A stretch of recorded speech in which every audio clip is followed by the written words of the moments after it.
What's up everyone, John Rettinger from Techno Buffalo here, and I want to give you a head-to-head comparison of the two Xbox 360 models. So on one hand, we've got the new, just announced a few days ago, Xbox 360. I'm going to call it the Xbox 360 Slim. On the other, we've got the outgoing Xbox 360, which in this case is the Black Elite version. So on an aesthetic standpoint, there are clearly a ton of differences with how these two look. On one hand, the Slim is shiny, it's black, it's thinner, it's got a new design. On the other hand, we've got the outgoing model. It was a bit understated, it had the matte finish, and it was sort of a classic design. Whether you loved it or hated it, you're sort of used to seeing it. So it's sort of strange to see a brand new Xbox 360 model. This one is significantly smaller, lighter, and thinner. And let me go ahead and show you. You can see right here, there's a big difference at the top. Let me show you what that looks like when they're stacked on top of each other. And I'll go over some of the more physical differences between the two. So go ahead and put them right here. And just off the top of the bat, you can see that there's definitely a difference. This one is about an inch, I would say. There we go, about an inch to an inch and a half larger, and that's probably due to the external hard drive that the outgoing model had. In this case, I've got a 120 gigabyte version right here. This hard drive just popped out, and it sort of protruded a bit on top. You can see it right there. The new one has an internal hard drive, which is still user accessible, but it got rid of this sort of proprietary format, which is nice. You can actually replace the hard drive if you choose. So let's go ahead and look at the front of the devices because there's a lot to talk about here. So on the outgoing model, the power button right down here is actually a physical button. You push it in, you make a clicking noise, the tray would open up. On the new model, it's actually touch sensitive, so there's no physical click. You tap it and the tray will open. You had two memory units, which if you didn't have a hard drive, you could pop in, had a little bit of storage on it, you could access Xbox Live. That is gone on the new version. Those slots are not there. You do have two USB ports on the bottom, which are sort of recessed. They are still there, two USB ports right on the front. So just on the front, you can definitely see the differences. You've got an IR sensor right there. It's sort of hidden on the new version.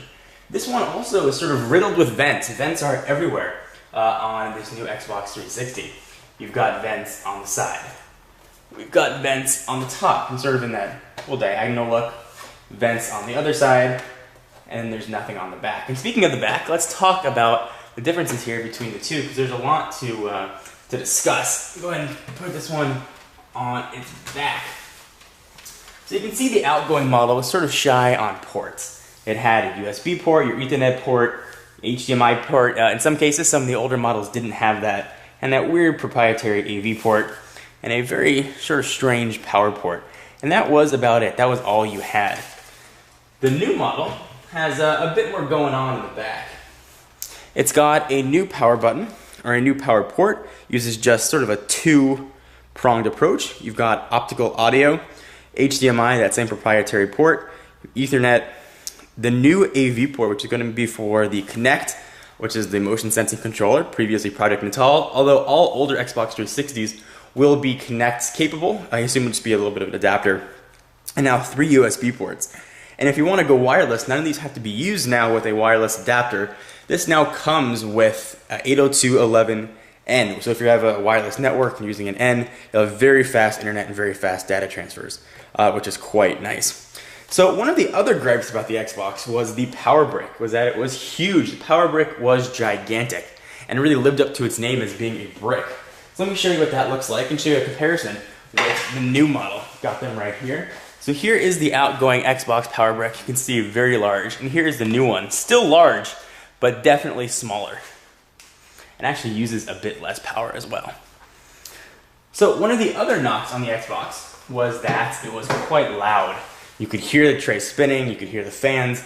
I'm gonna go ahead and plug both of these in, power them on. I'm gonna see if we can hear a difference between the two. Alright, so I've got both consoles ready to go here. We're going to start with the outgoing Xbox 360 Elite. There is not a disc installed. I just want you to hear what the normal boot up noise sounds like. I'm going to go ahead and just turn this on.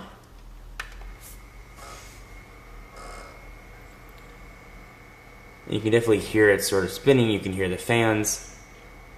And then it sort of quiets down a little bit, but it definitely has some noticeable noise behind it. So we'll go ahead and turn this off. And let's try the new one and see what the difference is here.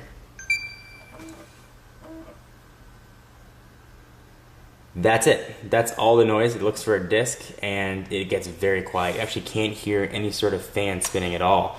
So let's try putting a disc in and trying to hear what that sounds like. I've got a few right over here, so let's pop in. How about Modern Warfare 2? We'll go ahead and open this up. And there's the eject button.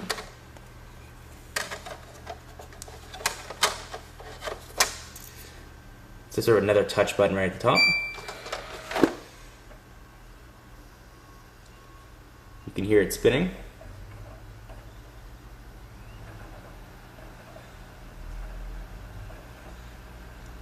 And then you can hear the fan start to kick in a little bit.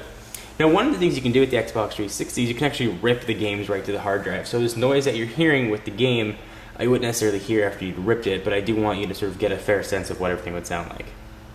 So that's what that sounds like. It's certainly quieter than we've heard before. In fact, I'll give you a demonstration of what it sounded like before.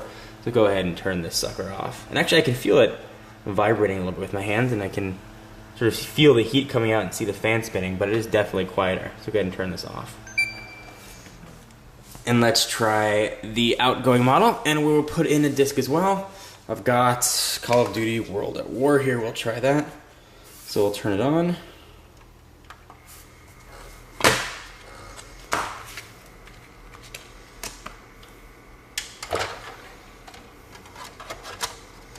Pop in the disc, and let's see what the noise sounds like here.